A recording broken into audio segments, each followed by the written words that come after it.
zu, du hast bekommen, was du wolltest. Dann lass mich doch jetzt einfach in Zukunft in Ruhe. Hm? Ich bin noch lange nicht fertig mit dir. David war erst der Anfang. Ja, wieso muss ich denn mitkommen? Weil du wiederum weitaus mehr von der Kunst verstehst als mein werter Herr Sohn. Ein Schwangerschaftstest. Du machst ihn jetzt und danach ist zwischen uns wieder alles klar.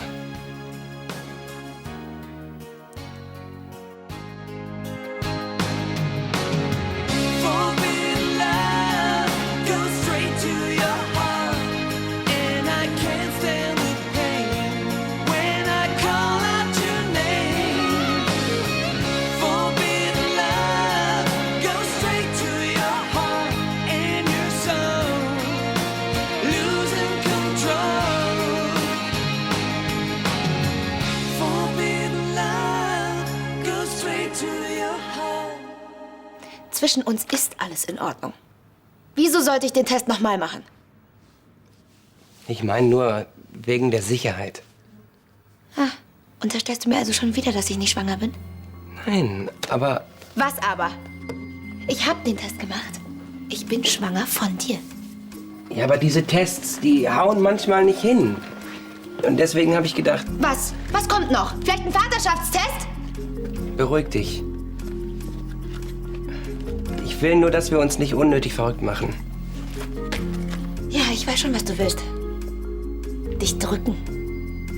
Aber Verantwortung war schon immer ein Fremdwort für dich. Das ist Quatsch. Pass auf, ich verstehe nicht, wo dein Problem ist. Mach einfach diesen Test und dann können wir uns sicher sein. Ich mache überhaupt gar nichts. Und jetzt lass mich bitte in Ruhe. Du weißt, die Aufregung wäre nicht gut für das Baby. Auch wenn du es nicht wahrhaben möchtest.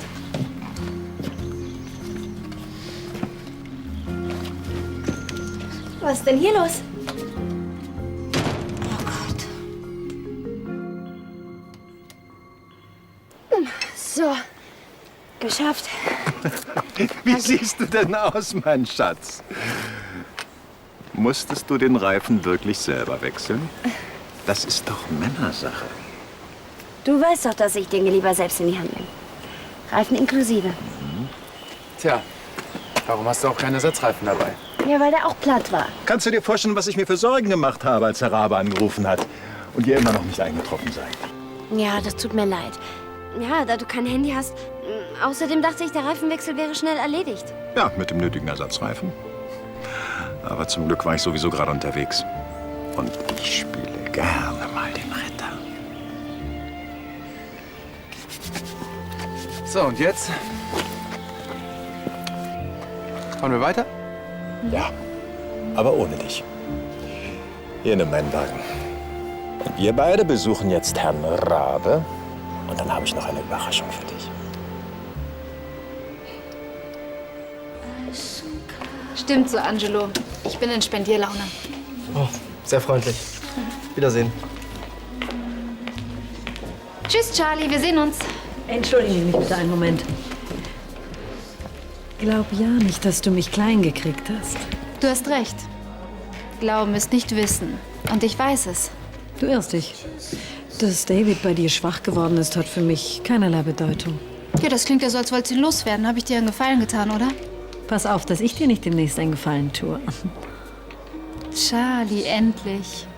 Mit Gegenwehr macht das Spiel doch viel mehr Spaß. Schauen wir mal, wer zuletzt lacht. Andi ist gar nicht so dumm, wie ich dachte. Ich habe dir gleich gesagt, dass das nicht klappt. Wieso das denn? Eigentlich hat sich doch gar nichts geändert, oder? Du bist gut. Also das mit dem zweiten Test, das kriege ich vielleicht noch irgendwie hin. Aber wenn ich nicht bald zum Arzt gehe, dann werden sich auch Nico und Robin irgendwann wundern. Das ist doch ganz allein deine Sache. Du bist schließlich schwanger. Bin ich nicht. Und das sollte ich so schnell wie möglich zugeben, bevor das Anne und Elisabeth rauskriegen. Du gibst viel zu schnell auf. Jana, im Moment kann dich niemand zwingen, irgendetwas zu beweisen. Und Andi schon gar nicht. Ich kann ihm aber auch nicht die ganze Zeit aus dem Weg gehen. Außerdem kann ich ihm nicht vorwerfen, verantwortungslos zu sein und zugleich keine Frage beantworten.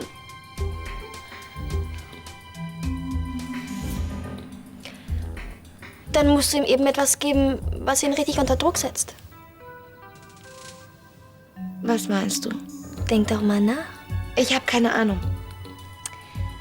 Da kommst du ganz bestimmt von allein drauf. Also jetzt mal ehrlich, Ja. dieser Kunsthändler, Ja? der stand doch irgendwie unter Drogen. Cecile, du hast ihn total verwirrt.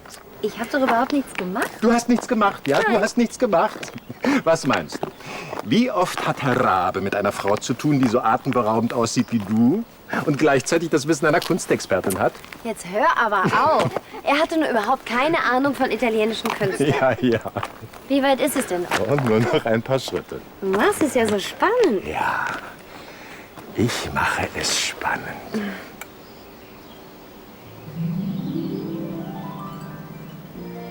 Das ist ja traumhaft.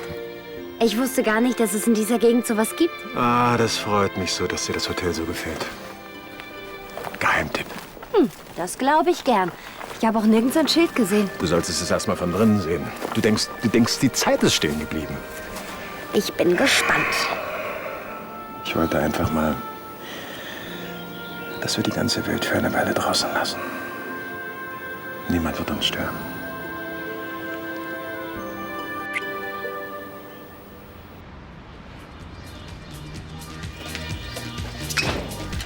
Danke. Komisches Gefühl, oder? Ich kann mir Jana als Mama gar nicht richtig vorstellen. Geht mir genauso. Das ihr beiden, ihr wart immer meine kleinen Schwestern und jetzt Jana ist ganz schön durch den Wind. ist ja auch kein Wunder. Wie geht's dir bei der ganzen Sache? Ich meine, Mystische Idiot. Andi wieder Mist gebaut. Wusste ich doch gleich, dass er nicht zu mir steht. Das war alles nur hohles Gelaber. Was? Warum denn? Vorhin wollte er mir einen Schwangerschaftstest andrehen. Du hast ja schon einen gemacht. Ja, aber er zweifelt an dem Ergebnis. Quatsch, das hat er gesagt? Ja, er drückt sich einfach nur vor der Verantwortung. Denkt er vielleicht, du saugst dir das alles aus den Fingern oder was? Das ist echt übel. David war völlig betrunken. Er hat sich unmöglich aufgeführt. David? Nein, das kann ich mir gar nicht vorstellen. Doch, ich hatte gar keine andere Wahl, als ihn rauszuwerfen. Diese Tanja scheint ja wirklich für Ärger zu sorgen. Na, wovon rede ich denn die ganze Zeit? Und dann hat diese Frau noch die Traute, hier aufzutauchen und mir zu drohen. Wieso? Was hat sie denn gesagt? Das mit David wäre erst der Anfang. Ich müsse noch mit mehr rechnen. Stellt sich hin und droht mir in aller Öffentlichkeit. Vielleicht war das einfach nur so dahingesagt. Oh, da kennst du sie aber schlecht. Sie hatte sich auch vorgenommen, David zu verführen und hat das wahrgemacht. Aber diesmal wird sie sich wundern. Und wie lange noch? Ach, das weißt du noch nicht. Ja, ich bin gerade bei Charlie im Bistro. Ja, mach ich. Ja, dann wünsche ich dir noch viel Erfolg. Ja, ich dich auch. Tschüss. Bis später. Hallo. Hallo. Ich soll dich ganz herzlich grüßen von Arno. Oh, vielen Dank. Er muss leider noch ein paar Tage ranhängen in New York. Naja, es wäre auch ein Wunder, wenn mal alles glatt laufen würde. Da hast du recht. Grüß ihn ganz lieb zurück, ja? Sie kennen doch auch Tanja von Anstetten, oder? Oh ja, das kann man wohl sagen. Dann reden Sie bitte meiner Schwester aus, sich mit ihr anzulegen. Du willst dich mit ihr anlegen? Was hast du vor? Mich wehren, wenn es diese Frau weiterhin darauf anlegt, mein Leben zu ruinieren. Charlie, das hat doch keinen Zweck. Ignoriere sie einfach, dann verliert sie das Interesse. Die? Frommer Wunsch.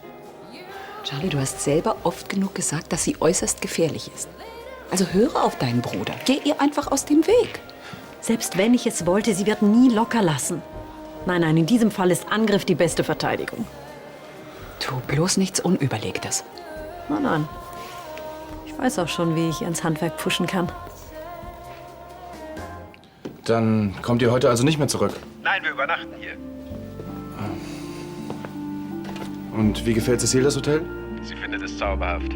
Es gibt zwar inzwischen auch Internet und Satellitenfernsehen, aber sonst ist alles genau wie früher. Schön, dann genießt mal eure romantische Umgebung. Und lasst den Fernseher aus. Oh, das werden wir, danke. Und egal was passiert, wir sind nicht erreichbar. Verstehe. Ja dann, viel Spaß.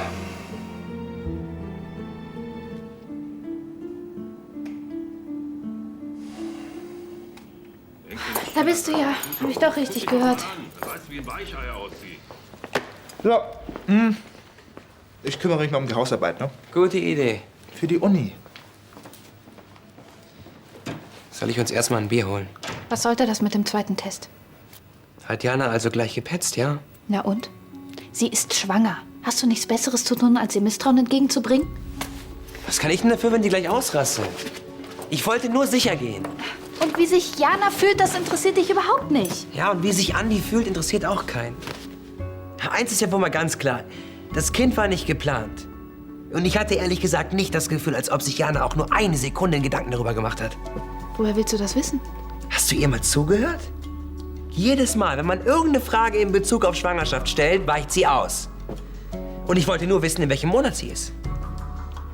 Wegen einem Abbruch oder was? Nicht nur deswegen. Wenn ich schon mal Papa werde, dann will ich auch genau wissen, woran ich bin. Das ist doch nicht verkehrt. Es tut mir leid, aber die Gräfin ist leider nicht da.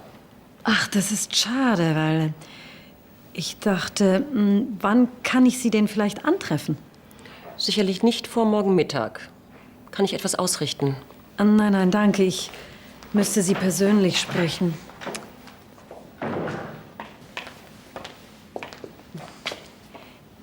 Graf Lahnstein, hätten Sie vielleicht eine Minute für mich? Aber sicher, Frau Schneider. Sofern es sich nicht um Herrn McNeil handelt. Nein, darum geht es nicht. Na gut, ich bin auch nicht bereit, seine Entlassung zurückzunehmen. Allerdings könnte ich mir vorstellen, dass es Frau von Anstetten schwerfallen wird, auf Davids Dienste zu verzichten. Oder wissen Sie bereits, dass die beiden seit geraumer Zeit ein Verhältnis unterhalten? Selbst wenn, Frau Schneider, ich respektiere das Privatleben meiner Geschäftspartner. Sehr klug, wenn es sich tatsächlich um Geschäftspartner handelt. Ihre Partnerschaft scheint mir mehr als rein geschäftlich zu sein. Oder täusche ich mich da? Schönen Abend noch.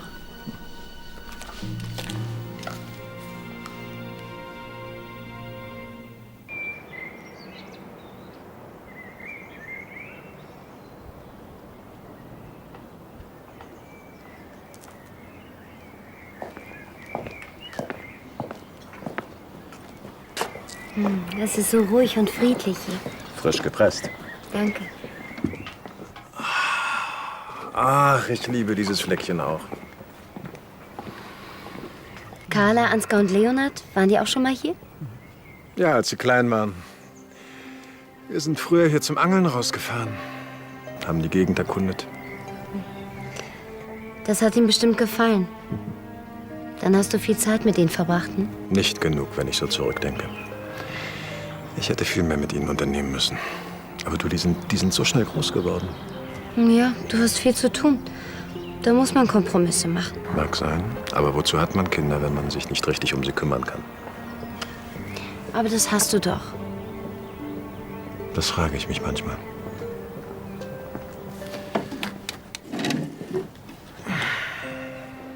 Wenn man Kinder hat, zählt doch letzten Endes nur, was man ihnen mitgeben konnte. Und damit meine ich ganz bestimmt nicht Geld und Macht. Ich glaube, du machst dir zu viele Gedanken an einem so schönen Morgen. Vielleicht. Ich finde, du bist ein sehr guter Vater. Und ich wette, deine Kinder sind stolz auf dich. Sie können froh sein, dass sie dich haben. Und du bist ein wundervoller Mann, den ich sehr liebe. Ich verstehe das trotzdem nicht ganz. Was ist denn so schlimm daran, noch einen Test zu machen? Du verstehst es wirklich nicht, was? Der erste Test hat eindeutig ergeben, ich bin schwanger. Und wenn Andi das nicht akzeptieren will, dann kann er mich mal. Ja, gut. Ich habe auch erst gedacht, Andi wollte sich vor der Verantwortung drücken. Aber er nimmt die Sache wirklich ernst. Super. Hat er dich inzwischen eingewickelt? Er möchte einfach nur wissen, woran er ist. Für ihn ist das auch eine ziemliche Umstellung. Okay, zur Beruhigung. Ich hatte eh vor, nach der Schule zum Arzt zu gehen. Dann müssten sämtliche Tests ja sich erübrigt haben. Wieso sagst du das nicht gleich? Soll ich mitkommen? Nein, das kann ich auch ohne dich. Die Frauenärztin wird eh nur das bestätigen, was ich schon die ganze Zeit wusste. Dann komm wenigstens danach in die WG und sag, was los ist, okay? Oh, guten Morgen, Nico. Morgen. Holst du Jana zur Schule ab? Schön. Was ich euch schon lange sagen wollte. Ich finde das ganz großartig, dass ihr zwei euch wieder so zusammengerauft habt. Ja, schönen Tag noch. Tschüss. Tschüss. Tschüss.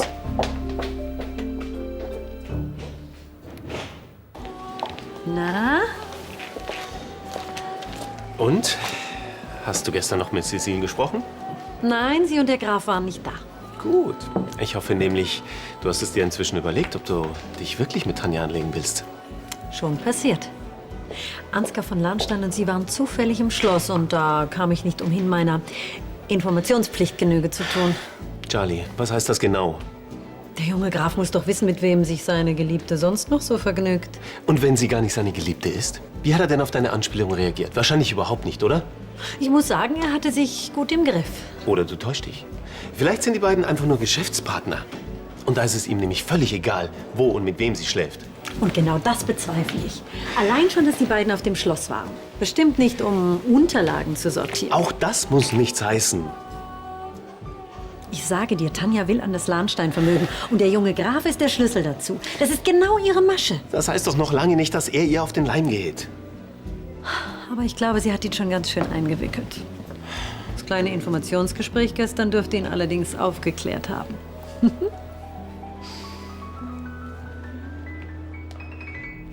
Scheint ja alles in Ordnung zu sein. Ist es? Garantiert. Ich verlasse mich darauf. Unsere Bücher müssen absolut sauber sein. Ja, sie sind sauber. Gut. Dann muss ich bloß nur das Problem auf der Baustelle lösen. Ja, das war's erst mal.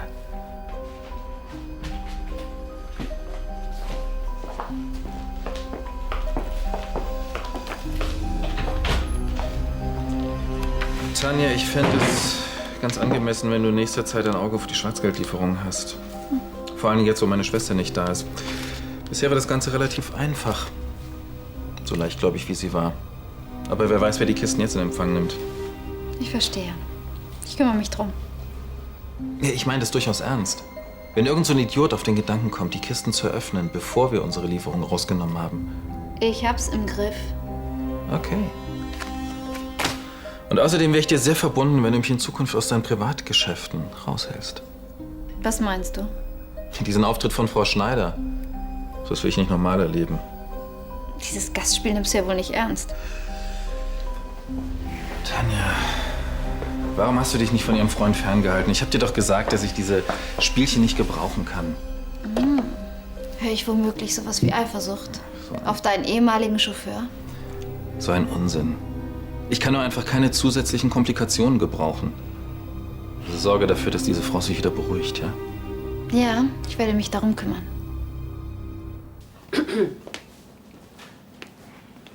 Graf Lahnstein, entschuldigen Sie bitte. Das Abendessen. Darf ich Sie mit einplanen? Vielen Dank. Wohl eher nicht. Wenn ich das sagen darf. Sie sehen müde aus. Ein bisschen Schlaf tät Ihnen sicherlich gut. Kennen Sie einen Arzt, der wirklich ausschlafen kann? Machen Sie sich keine Sorgen. Mir.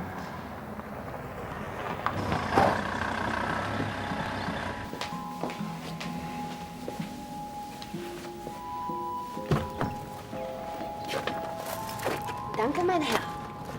Es war mir ein Vergnügen, Millie. Der Ausflug war wirklich sehr schön. Hast du noch mehr solcher Überraschungen auf Lager?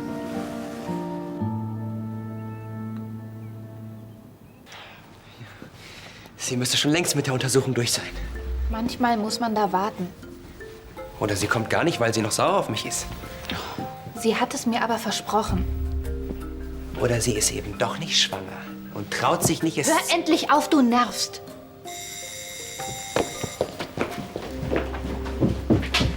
Und wie ist das? Wow, was für eine Begrüßung. Gott sei Dank seid ihr hier. Ich habe meinen Schlüssel vergessen. Na, super. Ist bei dir das noch nie passiert? Ich sehe schon, geschlossene Gesellschaft. Warten wir eben weiter.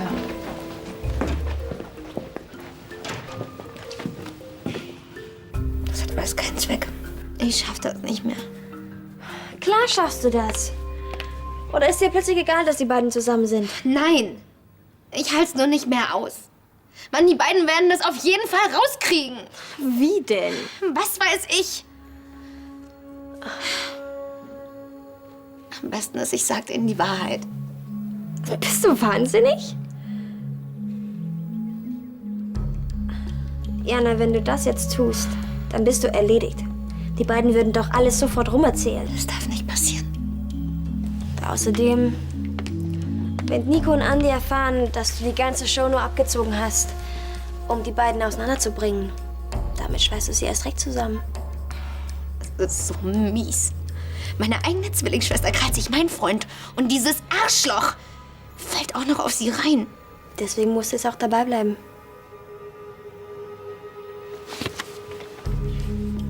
Du hast recht. Du hast recht. Wenn du deine kleine Planänderung richtig durchziehst, dann hat sie die Sache zwischen Nico und Andi erledigt. Garantiert.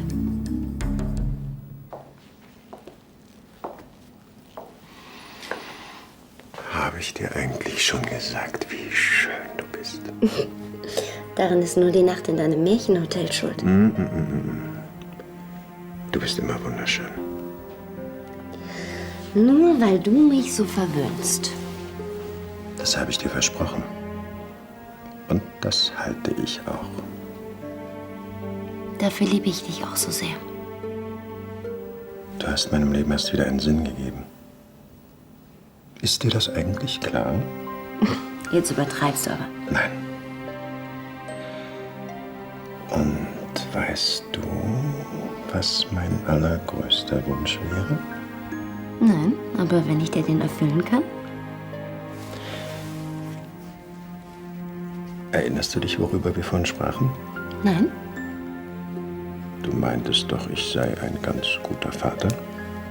Ein sehr guter sogar. Der allerbeste Vater möchte ich für unser Kind sein.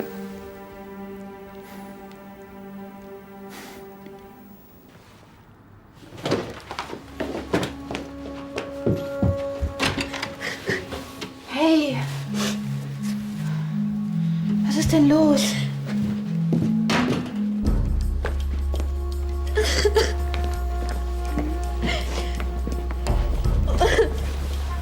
Was hat die Ärztin gesagt? Wenn Andi mich nicht so aufgeregt hätte, dann... Was ist passiert? Ich hab das Baby verloren. Wegen dir.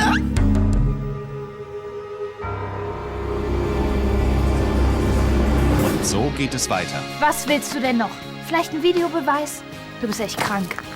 Die Einzige, die hier krank ist, ist deine Schwester. Und deine blinde Schwesternliebe zu ihr. Wir sollen uns wieder vertragen. Er geht davon aus, dass du verreist bist, weil wir uns gestritten haben. Ansgar hat ihm sowas erzählt. Das hat er ihm doch nur gesagt, damit Vater keinen Verdacht schöpft. Ja, wie auch immer. Jetzt bin ich jedenfalls hier. Nein. Du fährst zurück und erzählst ihm, dass alles wieder im Lot ist.